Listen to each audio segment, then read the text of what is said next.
Olá, está começando mais um programa Palavra Aberta e nesta edição nós vamos falar sobre um projeto de lei que aumenta a pena para homicídio cometido em razão da condição de idoso. O projeto endurece a punição para o assassinato que envolver violência doméstica e familiar ou menosprezo ou discriminação à condição de idoso. O autor é o deputado Gilberto Nascimento, do PSD de São Paulo, que conversa agora com a gente. Deputado, seja muito bem-vindo ao programa. Muito obrigado por participar. O senhor que é conhecido como o rei da gentileza aqui no Congresso. É isso. Sempre um prazer lhe entrevistar. Obrigado pela presença. Muito obrigado. Bom, para a gente começar, eu queria que o senhor falasse um pouquinho da situação atual. Os idosos, sobre os idosos. Como é que está esse problema da violência contra as pessoas nessa idade aí já, né? Olha, Marcelo, é lamentável que as pessoas estão perdendo o amor. E perdem o amor por tudo. Não é? Perde o amor pelos idosos, principalmente. As pessoas hoje estão cada dia respeitando menos. É lamentável isso porque nós não temos uma cultura de respeito aos idosos. Por exemplo, eu faria aqui uma pequena apresentação da seguinte situação. Eu fui, por exemplo, ao Japão, como presidente da frente aqui no Congresso, eu acabei no Japão para conhecer a legislação que protege idosos. Por incrível que pareça, quando nós estávamos trabalhando nesse projeto de gerontocídio, por incrível que pareça, não tem lei lá que protege idoso. Por que não tem lei? Exatamente porque as pessoas sabem o seguinte: o filho, quando nasce, sabe que um dia vai cuidar do pai e o neto vai cuidar do avô. Então é uma questão cultural. Então, por isso, não precisa qualquer lei para proteger um idoso. Mas no Brasil, lamentavelmente, nós não temos muito essa característica. Não é cultural isso. E as pessoas, infelizmente, acham que o idoso em casa vai virando uma coisa que fica atrapalhando.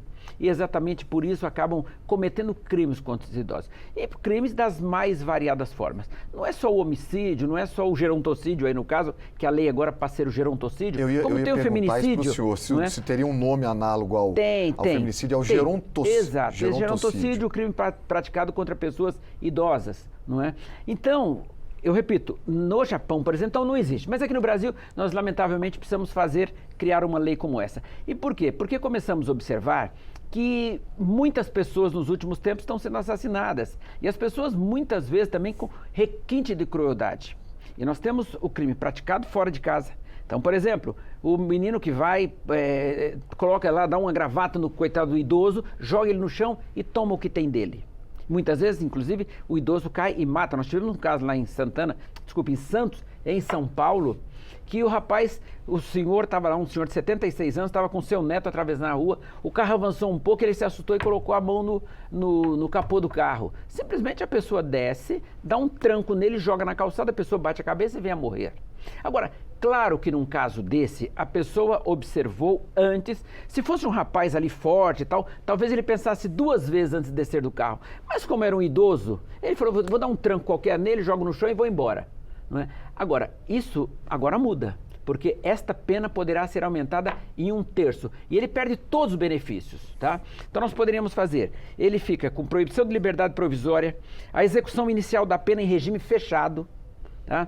Que essa é uma coisa muito séria. Porque senão o pessoal vai lá, assina como antes, assina e vai embora. Vou esperar em casa porque tenho residência própria, tenho emprego e tal. Agora acabou, é réu primário, agora acabou isso.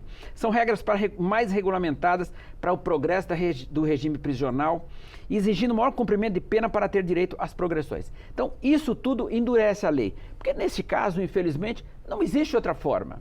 A pessoa não foi educada a cuidar ou a respeitar, não é cuidar, a respeitar um idoso. Então ela tem que ter penas mais rígidas para que ela possa cumprir e entender e, inclusive, servir de exemplo para outros para que não pratique um crime contra alguém que já tem os seus cabelos brancos. Me fez lembrar da lei da faixa de pedestres aqui no DF. No início não existia essa cultura, as pessoas nem imaginavam como isso poderia ser feito. A lei endureceu a punição para quem não respeita a faixa de pedestres, as pessoas começaram a respeitar para não ser multadas no início e posteriormente se criou até uma cultura da valorização. O brasiliense hoje tem orgulho de dizer, a gente para na faixa, respeita o pedestre. Alguém levanta a mão, todo mundo para. Todo mundo para. Hoje em dia é um orgulho para nós, mas no início teve que ser implementado a duras penas. Então acho que essa questão do respeito pelo idoso pode passar por esse mesmo caminho. As pessoas sentem dor no bolso ou na sua privação de liberdade. Neste caso da multa, dor no bolso. porque é uma multa que tira os pontos da carteira e tal. Então, você vê, as pessoas se acostumaram com isso, tá? Então vai virando uma coisa meio pedagógica, que é o caso, por exemplo, quando você priva alguém de liberdade. Alguém sabendo o seguinte, se eu fizer alguma coisa contra o idoso, a minha prisão será imediata. Eu vou ter 1/3 de pena a mais e eu não tenho direito de responder em liberdade. Então isso eu tenho expectativa que as pessoas voltem a entender que esta pena vai ser muito dura quando ele praticar um crime contra o idoso. Volto a dizer que é o caso do feminicídio, por exemplo. Claro que, infelizmente, nós temos ainda muitos crimes, mas as pessoas já estão começando a respeitar um pouco mais. Teve alguma mudança? Porque esse projeto já foi aprovado na primeira comissão em que ele tramitou, o relator foi o deputado Hugo Leal e ele apresentou um substitutivo. Parece que ele promoveu algumas mudanças na lei. Na realidade, as mudanças dele foram mais uma questão de adaptação. Adaptação técnica, legislativa, enfim. Então, não houve nada que pudesse... ele fez uma pequena mudança também, que é no caso dos crimes praticados dentro de casa, com as pessoas, porque esse é um outro problema também. O que as pessoas as idosas sofrem dentro de casa... Então, por exemplo, você pega o idoso que tem lá o seu cartãozinho de previdência. Muitas vezes o neto, a nora ou o genro, tá? Acabam pegando esse cartãozinho, acabam gastando, muitas vezes gastando com tantas outras coisas, e depois o idoso, na hora que ele precisa do remédio, porque ele não está sabendo disso, mas na hora que ele precisa do remédio, ele vê que não tem mais dinheiro. Tá? Então, esta coisa, isso foi uma adaptação, inclusive, que o deputado acabou fazendo, que ajudou muito. Tá? Quer dizer, o crime, inclusive, se agravando mais ainda quando é praticado dentro de casa e com uma pessoa de confiança. Porque esta pessoa gozava da confiança e acabou agora perdeu a sua confiança porque usou mal ela. Deputado, a gente já está se encaminhando para o final do programa. Que pena. Muito rápido, né?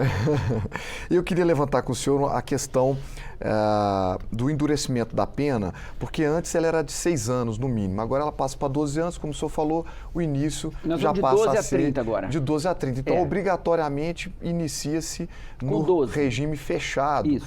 Está análogo à condição de crime hediondo? Passa a ser um crime hediondo? Sim, claro, passa a ser um crime hediondo. O agravamento é exatamente nesta condição. Certo. Né? E essa questão da coabitação, ela pode piorar, pode endurecer ainda mais a pena? Piorar exatamente por quê? Porque esta pessoa estava gozando de uma confiança de alguém que a agrediu. Tá? Então, muitas vezes é o filho, infelizmente, porque hoje nós estamos na fase de pai matando filho, filho matando pai, mas é cumprimento da palavra de Deus também, né?